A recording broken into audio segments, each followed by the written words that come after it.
वादळी वारा अवकाळी पावसामुळे गावकऱ्याच्या छताचे पत्रे उडाली, मोठे नुकसान, शासनाने मदत करावी ग्रामस्थाची प्रशासनाकडे मागणी.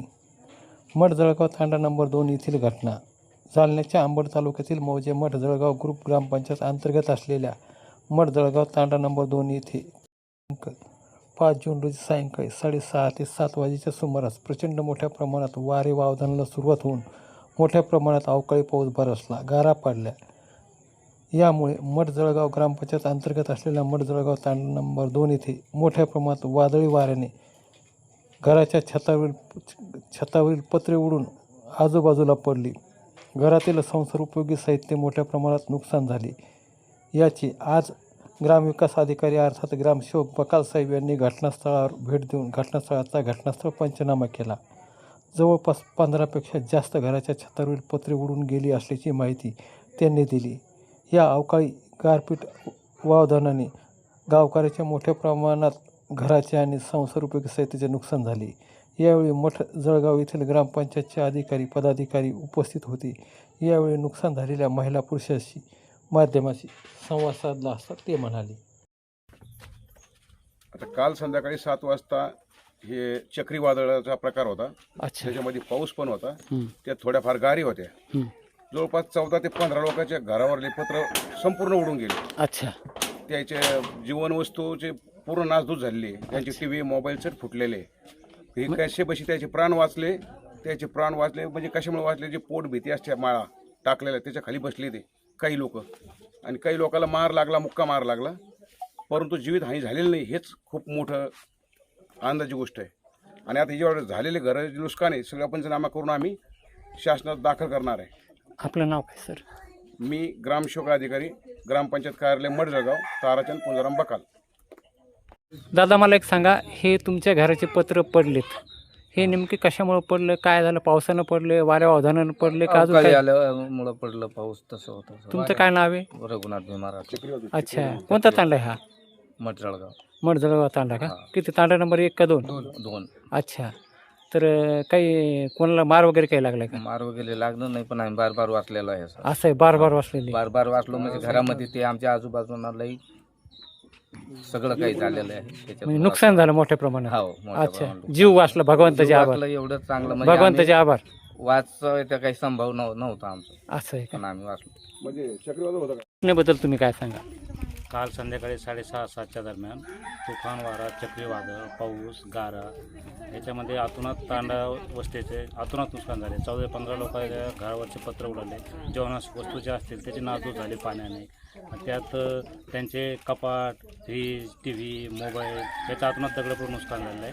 ते शासनाने मायबापाने त्यांना जेवढी भरपाई करता येईल तेवढी भरपाई करून द्यावी हीच आमची विनंती राहील गावाची मठ-जळगाव ग्रामपंचायतच्या वतीने. हे तांड्यावर झालंय का मठ-जळगावमध्ये सुद्धा झालेलं आहे? गावात आहे पण थोडं तुरळक.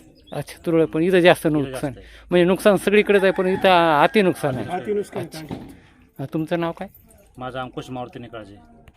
ताराबाई जगन राठोड, मठ-जळगाव तांडा. ती हे चक्रीवादळ आली एकदमच, बारीक बारीक लेकरं घेऊन सिनी इथं बसलो. हा, पलगाखाली हे पत्र सारे असे पुढं जाऊन पडले उडून. मग तेवढं उडले. मग हे मोठ्या पोराला दगड लागलं, इथं पडलं ते हातावर त्याचे. आणि सुनन आम्ही सारे पलंग होती म्हणून वाचलो आम्ही. पलंगाच्या खाली होते? पलंगाच्या खाली बसलो आम्ही. अच्छा. हा, 10 कुटुंब आमचे सारे नुकसान झालेले, तेवढी भरपाई करायला पाहिजे सरकारनं. राजू राठोड, मठ-जळगाव तांडा नंबर 2. आमची काल 6:30 वाजायला खूप अवधान आलं इथं, म्हणजे चक्रीवादळ.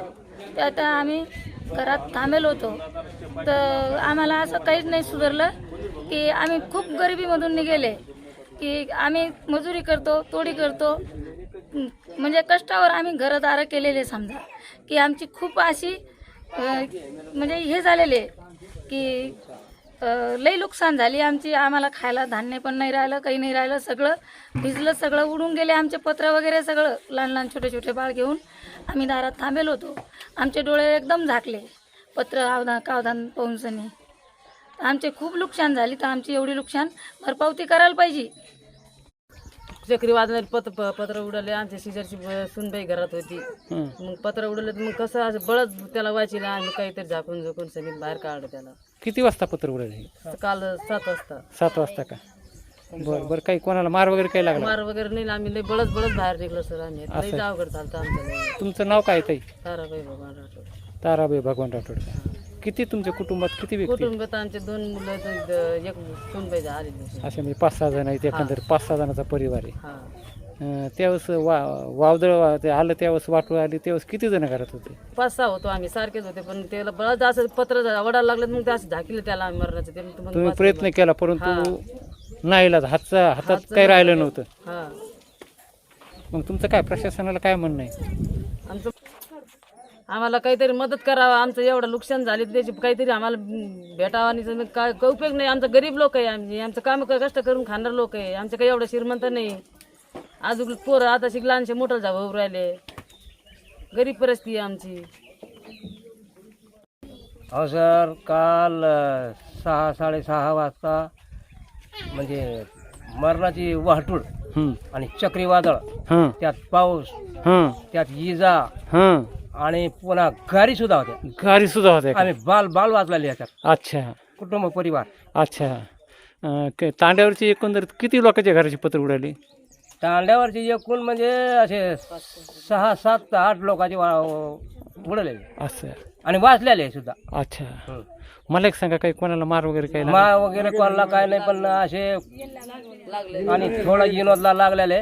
अच्छा. म्हणजे 1-2 जणांना समजा विनोदला मुक्का लागलेले. मार लागलाय का? मुक्का मार लागलेले विनोदला. अच्छा. आणि ते सुद्धा बाल वाचलेले. अच्छा. तुमचं नाव काय? माझं नाव नवनाथ भीमा राठोड.